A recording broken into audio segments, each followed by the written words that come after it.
Haïti n'a plus connu de scrutins électoraux depuis 2016. Le pays est même sans président depuis l'assassinat de Jovenel Moïse il y a 5 ans. Des élections générales sont prévues pour décembre prochain et les habitants ont commencé à s'inscrire sur les listes électorales. Reste à savoir si les conditions de sécurité permettront la tenue de ce scrutin. On voit cela avec Mévalo. Comme un citoyen ordinaire, ou presque, le Premier ministre haïtien vient accomplir son devoir et montrer l'exemple. S'inscrire sur les listes électorales. L'occasion aussi d'appeler une nouvelle fois à la tenue des élections. Nous soutenons le Conseil électoral provisoire. La loi électorale est prête. L'ensemble du gouvernement est mobilisé pour faciliter le bon déroulement des élections. Le peuple est fatigué de ne pas avoir de représentants au sein de l'appareil d'État.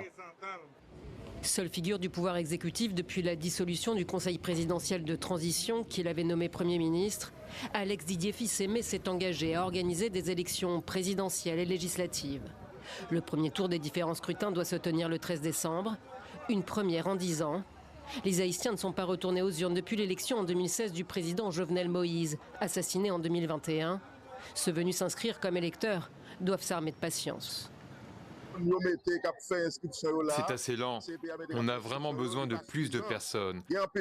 Certains venus s'inscrire sont déjà partis. Je suis resté parce que je suis très déterminé. Mais organiser des élections en Haïti, pays le plus pauvre des Amériques, relève du défi. Meurtres, enlèvements, viols. Plus de 70% de Port-au-Prince, la capitale, est contrôlée par les gangs. Plus de la moitié des citoyens en âge de voter vivent dans une région sur laquelle ils ont fait main basse.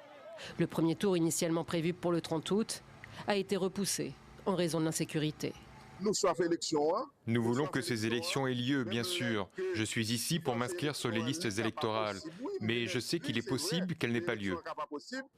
À cause de cette incertitude et de la violence, seulement 60 000 électeurs se sont inscrits en une semaine.